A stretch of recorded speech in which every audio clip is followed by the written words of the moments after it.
you've kind of discovered Lynyrd Skynyrd, okay?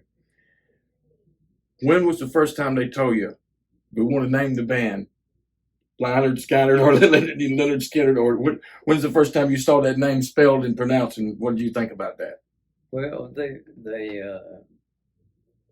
had just changed their name to Lynyrd Skynyrd when I signed. It was all new, They had gone into Shade Tree Records and had recorded a couple of sides there, and they those two songs don't sound bad, you hear a lot, so many mistakes. I realize, hey, even they made mistakes, But hearing Lynyrd Skynyrd play Freebird the very first time they played it, I sat stunned. I was like, man, I have heard a classic. This is a classic song. And I got Ronnie to write out me the words, and I offered them a deal that night. I said, you go ahead and sign the contracts tonight if you want to. And I got 9 turn downs on Lynyrd Skynyrd from record company. Not this, they tight, send more songs. It was more like, no, we don't want you, and don't send us any more. And I mean, it was end of the road in most cases. Once an executive in the company passes on you, you're passed in history. My brother was probably one of the best dedicated record men there were in the world. And he dreamed big. He always was dreaming bigger and bigger and bigger. He got too damn big for me. I didn't want to work that damn hard. I said, I'm going to get me 1, maybe 2 bands and just manage them. And that'll be enough money for me if I do a good job. And I went out there and I auditioned 187 bands. Okay. All right. Band number 13 just happened to be Lynyrd Skynyrd. And Freebird locked into my brain like immediately, So I went to sign Lynyrd Skynyrd. Lynyrd Skynyrd staying out in the truck stop that ain't even got a TV in it. Okay, they're shooting basketball hoops for entertainment in the parking lot. And they had gone and bought them big jar of peanut butter and a lot of bread. And that's what they ate the whole week, nothing but peanut butter sandwiches. Huey Thomas was a hell of a guitar player. Billy Jones was a hell of a guitar player. Gary Rossington was a hell of a guitar player. Alan Collins was my Dwayne on. He could play. And they were just going to the stage. The hair on the back of my neck would stand up. I felt like a gladiator going into the arena. It's kill time. Kick their asses bad. Take no prisoners. Shoot the wounded. But we went after them, and we were the showstopper. So let's talk about the Outlaws from Tampa, Florida. Huey Thomas and Billy Jones and the gang.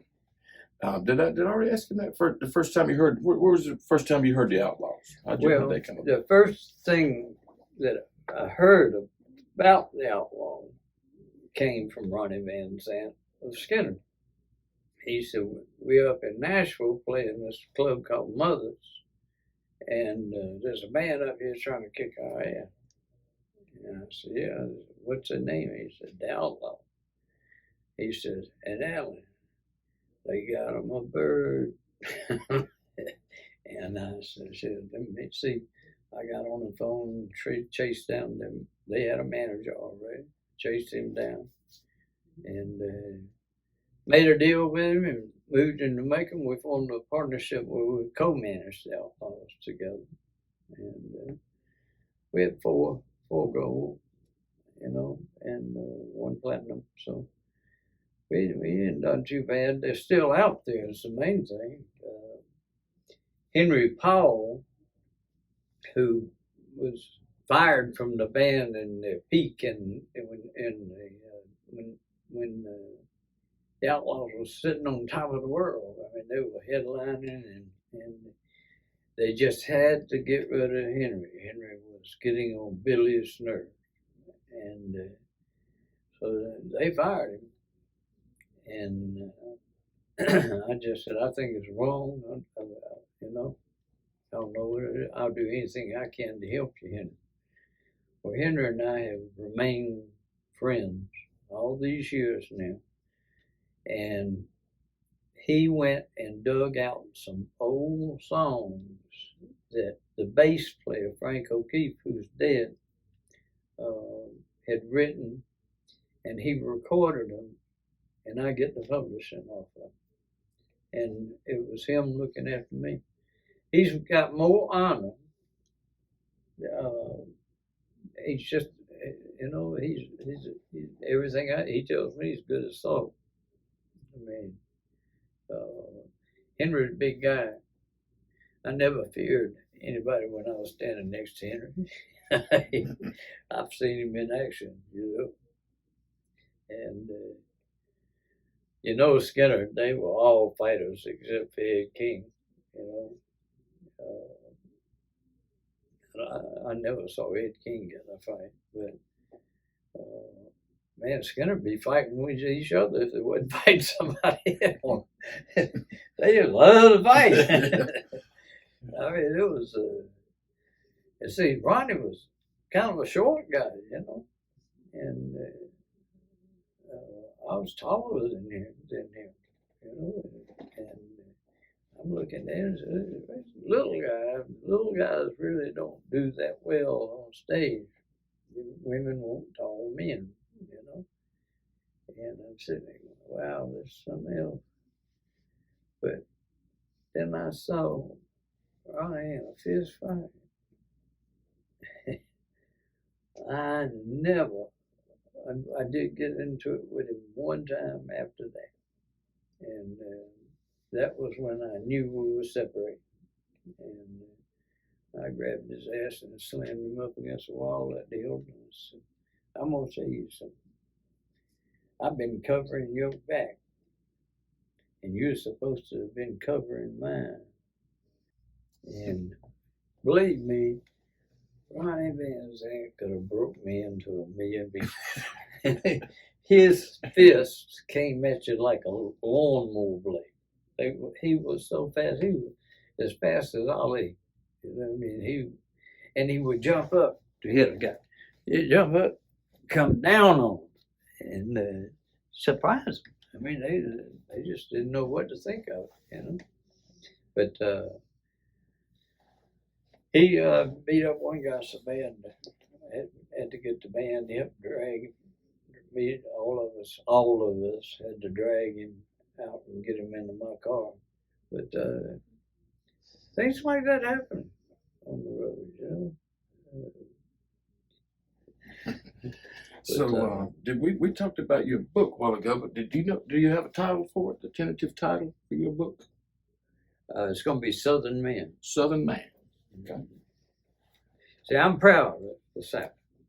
I'm proud of being from the South. I'm a very proud Southerner. Well, this is Chris Hicks for the Southern Rock Insider. Thank you, Alan Walden, for coming and talking with us today. Rusty and Tim, I want to thank you guys. Thank you, fellas. And y'all hit the subscribe button. I appreciate it. Rock on. Thanks for watching this episode of Southern Rock Insider. Please hit subscribe and click the notification bell so you won't miss a single episode. If you have any questions or comments or suggestions for future episodes, please respond below, or you can email us at southernrockinsider@gmail.com. This is your Southern Rock Insider, Chris Hicks, and thanks again for watching. Southern Rock.